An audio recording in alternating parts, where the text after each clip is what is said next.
Merry Christmas, everybody, and welcome to the Scottie and Stowe Show. Unfortunately, today there is no Scottie. He's come down with the Christmas corona. So I'll be attempting to pull this off by myself because I don't want to ruin out anyone's Christmas Eve or anything by doing a show tomorrow.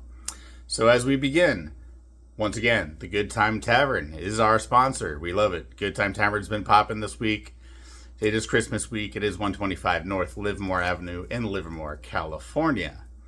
Right here's where I'd ask Scottie, how's he doing? He's got 102 temperature. The post office kicked his ass. So, whenever you see your mailman, thank them because they're getting their butts kicked out there. So right away we would jump off and I'd go, "Hey Scottie, the Bears beat the Packers. What's going on with that?" And he would respond some sort of blah blah blah Packers Micah Parsons thing. And all I gotta say is, I was going to come in with Malik Willis. He's the best quarterback that they have. This Jordan Love character needs to, step aside. Let the real quarterback take over. But then again, the Bears came back and won the game, ruined that whole scenario. It's not looking great for the Packers. They definitely have that 7th playoff seed pretty much secured, I believe. I think one of either Carolina or Tampa Bay. Yeah, I think it's impossible. The Packers are basically in. So, good for them. No sacks. Again, I don't think they've had a sack since Micah Parsons has been injured. That is a problem. That is a big reason why they lost the game. Stupid mistakes was also, they lost 3 fumbles. They could have lost to the Bears by more, let's be honest. What's that? Yes. Oh, Fuzzy's my co-host today. You guys all know Fuzzy. He just fills in every once in a while when Scottie's not feeling good or the post office kills him. We'll bring him back in for the questions later, which I don't even know what I'm going to do with that, but we'll go ahead and work how we do it. So let's move on to Niners, Jerry Rice's guys. And you've seen all the highlights. It was Monday Night Football. Purdy was amazing. His deep throws were on point. That throw to Kittle in between 2 people, reminiscent of other great quarterbacks. I would have said Brett Favre, and then I would have made fun of Scottie had he been here. But he's a little Brett Favre, and when those guys get going, man, they just get going. I did want to give Upton Stout a little credit, and our 2 rookies in the middle, they both got sacks. C.J. West and his name's eluding me at this point, but both those guys played well. They picked on Luter Jr. Once again, his first name's eluding me. Maybe it's eluding Luter Jr. Anyway, so they picked on him. The Colts made our defense look very average, which it really is. But at the same point, the last few weeks, Saleh has not had to dial up anything nuts. He's playing his soft zone. I'm sure he was surprised that the Colts put up that many points that quick and maybe had to readjust a little bit. But fourth quarter, we dominated. Put the game away, won by 20. That's all you can ask. Phillip Rivers, he was so tricky by underthrowing all those deep passes, man. I think he got 2 PIs. Pittman had a couple of catches where our cornerbacks and safeties thought the ball was going 10 yards beyond. And so, very sneaky, Phillip Rivers. Very sneaky. All right, so that's our speed run through the Packers and Niners. Guess I'll hold up the next topic sign. Next topic, which is the games. Normally, Scottie would be asking questions. So we're going to get my boy his penguin hat to ask me. He wants to know, Tampa Bay, Carolina. Carolina wins in Carolina. They take the lead. Do they now win the division? That's my question.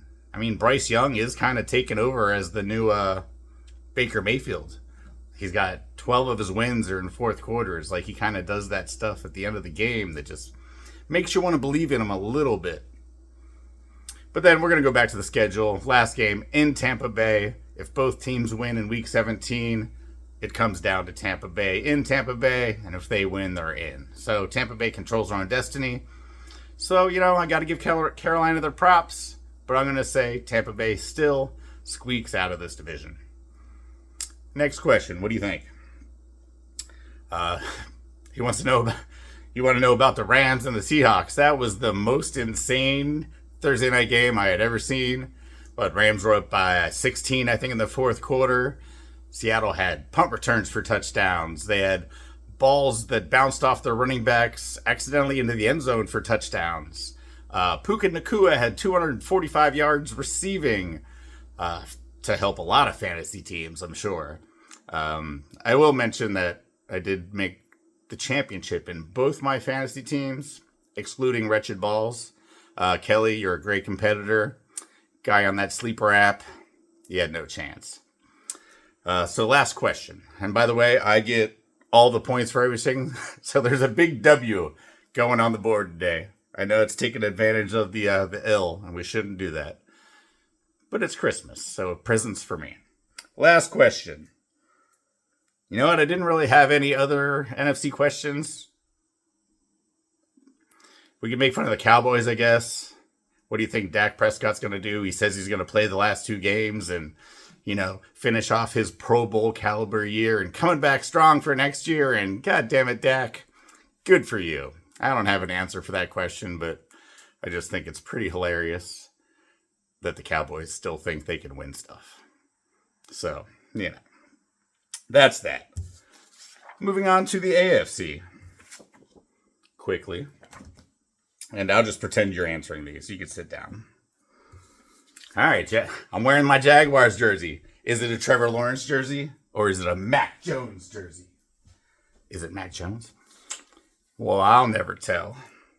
But anyway, Jags beat Denver. I'm curious, what is the secret behind this whole transformation? Like, the Jaguars look like a good team. They're beating good teams. How do you explain it? Has he matured?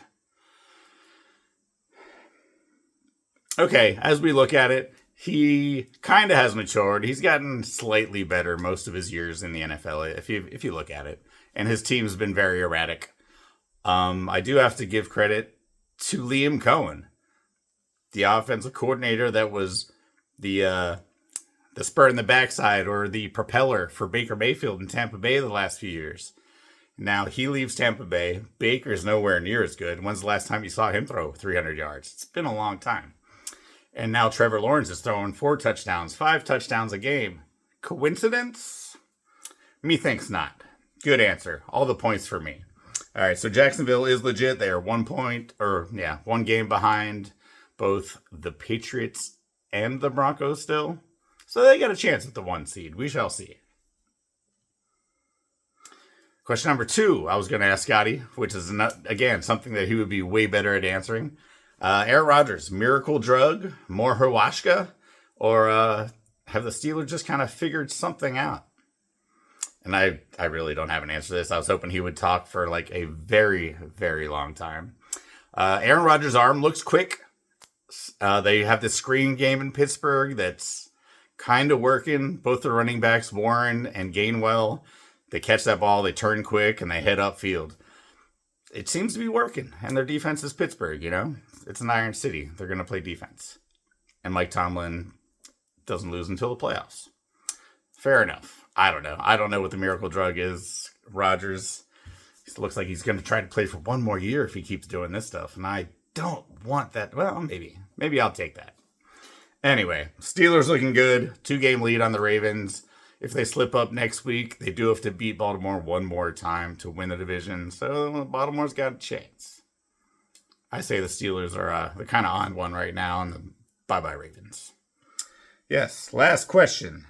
Buffalo, Chargers, and the Texans are the AFC wildcard teams. That's madness, by the way. Those 3 teams are all very legit.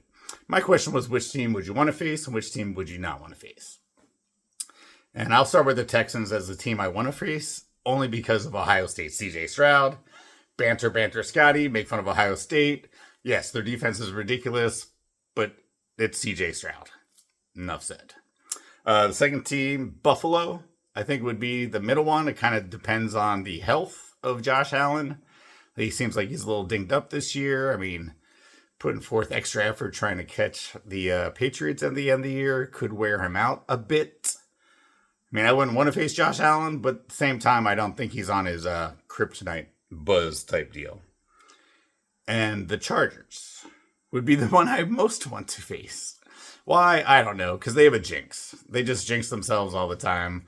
Herbert, he's already talking about last year's flop. And when you start thinking about flops and trying to fix your floppiness, I don't know. I just don't trust it. So that's my answer, and I'll go ahead and give myself a win. Stowie with the W. Bam, bam, bam. All right, looks like an IV, which is what Scottie is on right now. That was clever and on the spot. Okay, normally we would talk about a little bit of other football stuff. What else is going on? Not much. Brady put that one guy in his place on ESPN, and that was pretty funny. Said, "Shut the fuck up, Niners are good." And I said, "Yeah, they are." Let's see here. All right, performers of the week. Scottie's performer of the week is probably whatever medication he's on. My performer of the week is Sidney Crosby. I've not done a lot of Penguin stuff this year because, honestly, if you look at their lineup, you recognize 5 of the 20 names on the box score. But Sidney Crosby passed Mario Lemieux, 1,724 points. He is now the Penguins' all-time leader in points. He's now the 8th all-time leader in the history of the NHL. Sidney Crosby, take a bow. And just a quick update on the NHL. Colorado and Dallas are kicking ass, and Penguins are not. Moving on. Next topic. Looking forward to. This is kind of like the time of the season when the NBA kind of starts to get in gear. We've got NBA on whatever channel it's streaming on this year on Christmas. 5 games, starting with the Knicks. Warriors are playing the Mavericks in the middle of the day. I'm very excited for that kind of stuff. I'm hoping the Spurs and OKC play because, I mean, that's the new hot jamma right there. And once again, banter. Scottie says something funny. And Merry Christmas, everybody, from Scottie and Stowe, FB and the Goob, the Good Time Tavern, everyone here in Livermore. Be good.